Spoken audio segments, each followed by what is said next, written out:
in this video is to just look at an application problem of inferential statistics and talk about how you decide what it is that you're supposed to do with the statistical method choice and following through on the statistical method in order to give our findings from the problem. Now with this solution method, we are going to ultimately go to the TI-8384 calculator to kind of get the results. Make sure if you're using a stats package like SPSS or Minitab or any of those other sorts of stats packages, you just look at how you do the entries once you've determined what it is that you're supposed to do for the problem. So here it says we're going to test the effectiveness of a drug. In testing the effectiveness of an antihistamine, patients suffering from allergies were randomly selected and assigned to a control group for some and an experimental group for the other.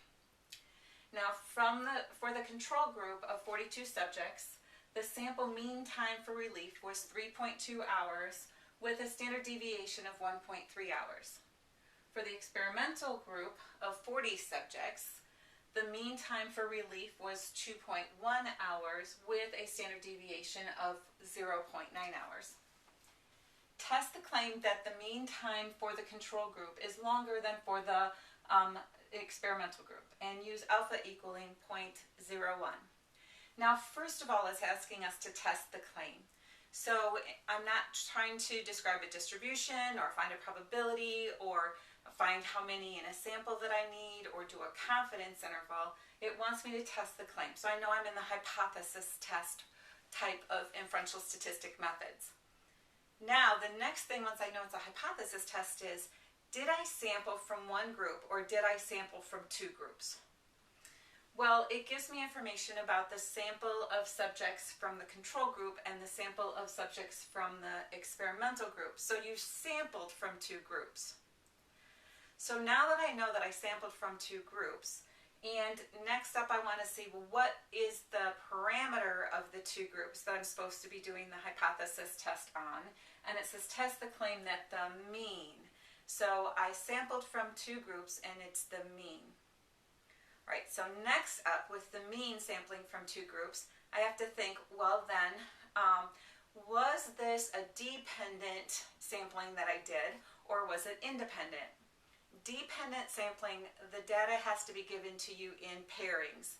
So those are like the before and after, twin A, twin B if they're identical twins, right tire, left tire if it's talking about the tire wear of, and it's kind of dependent on the way the person drives, that kind of thing.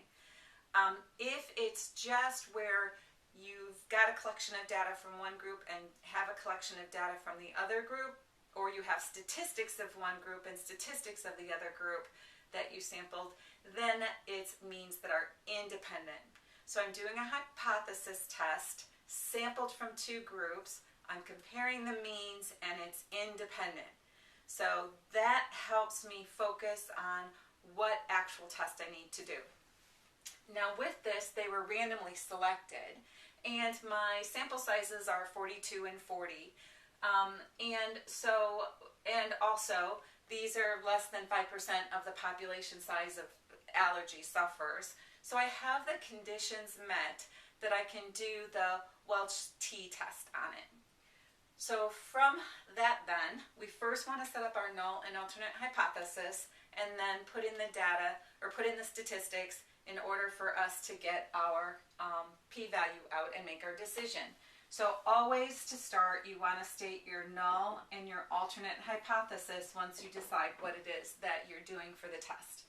Now I'm comparing the means of sampling from two groups and they were independent. So that means my null is going to be mu sub 1 is equal to mu sub 2.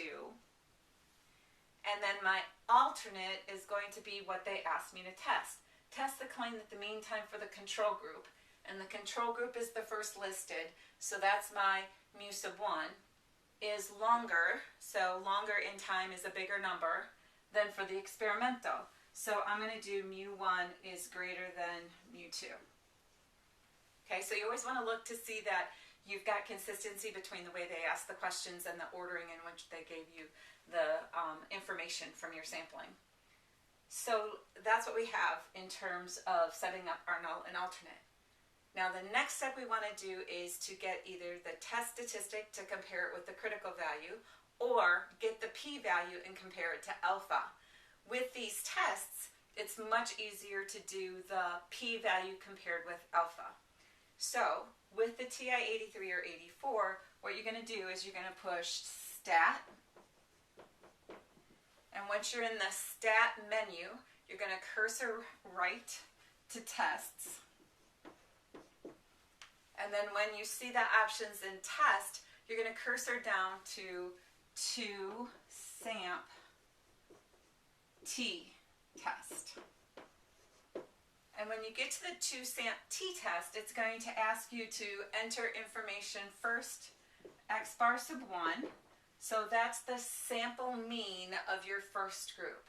So the sample mean of my control group is 3.2.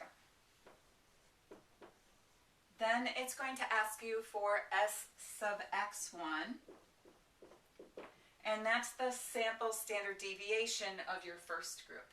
So my standard deviation of my first group is 1.3.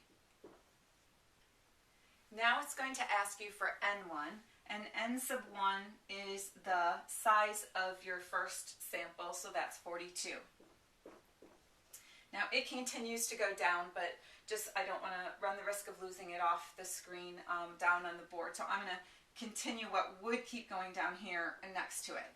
So x bar sub 2 is the sample mean of the second group. And the sample mean of the second group is 2.1. With a sample standard deviation of the second group of 0.9. And the size of the second group is 40. Now once you enter that, the next thing you want to do is to put in what your alternate hypothesis is. So your alternate hypothesis is greater than. So you're going to do is greater than. And then when it goes after that, you're going to make the decision of pooled or no. So we don't have any indication that these standard deviations of the populations of these two groups that you sampled out of are the same. And so we don't want to pool it. So you're going to pick no for pooled. And then after that, calculate. So once you calculate it, it's going to show you the option that you had for your alternate hypothesis first. And then under that, it's going to give you your t value, your test statistic. And it tells you that t is equal to 4.47257.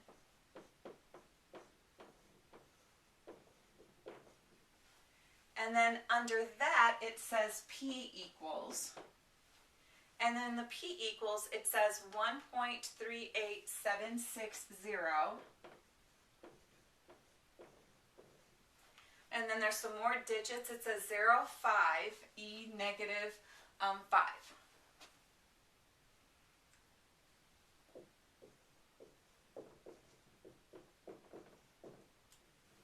Now, the p-value is reported as p equals. They just didn't waste the space on the screen to say p-value, but that is your p-value.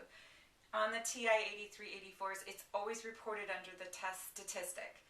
Now, the p-value is the probability of being to the extreme tail, the probability that you have that test statistic value or more extreme on whichever side this is. Now, this is a greater than, so it's a right tail test. So being at that test statistic or further to the right, so further away. If you did a left tail test, it would be the probability of being further into that tail, but it's probability. And if you're doing a two-tail test in another problem, it would do the probability of one tail and then double that for the symmetry that you'd have on the two sides. So it's probability. So probability has to be a number between 0 and 1. As soon as you see a p-value that's reported where the digit to the left of the decimal point's not a 0, then that's telling you that this number was so small that it had to report it to you in scientific notation. So never just write these first digits and think that's your p-value. When you get a non-zero digit to the left of the decimal point like this, look all the way to the right and see what the scientific notation is. This is really 1.39 times 10 to the negative 5 power. This is really a p-value of 0.0000139. So that p-value is definitely smaller than your alpha. Your alpha is 0.01. And if your p-value is less than your alpha, then you reject the null.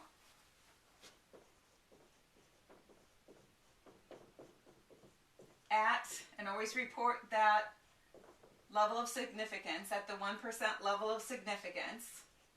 And if you reject the null, then that means that the data is significant to support the alternate claim. So remember, rejecting the null means that you're saying that we have enough supporting evidence from our collection of our information that we're not going to choose, that we're going to reject the null, and then that gives us supporting information for the alternate. So the data is significant.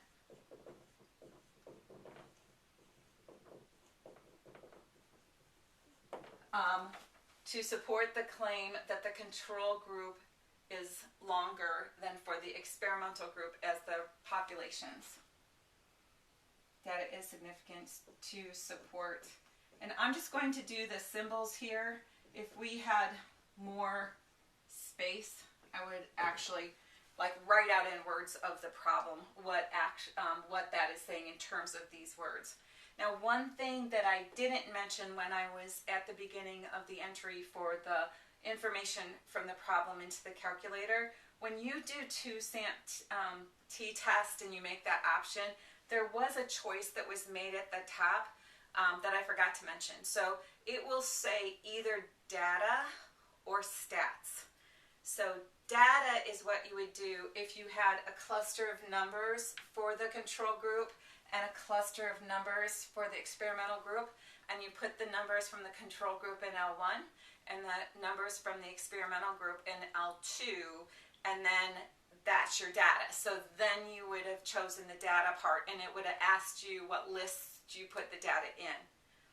But next to it is an option of stats. So when you cursor right to stats, then that changes the whole screen of what it asks you for, and that's when these prompts come up for you to enter the statistics that have been calculated from the data that you collected from the 2 groups.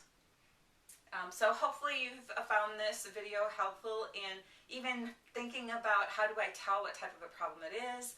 Once I determine what major type of a problem is, how do I get to the specific one of that problem type, and then ultimately then how to carry it out in the rest of the process.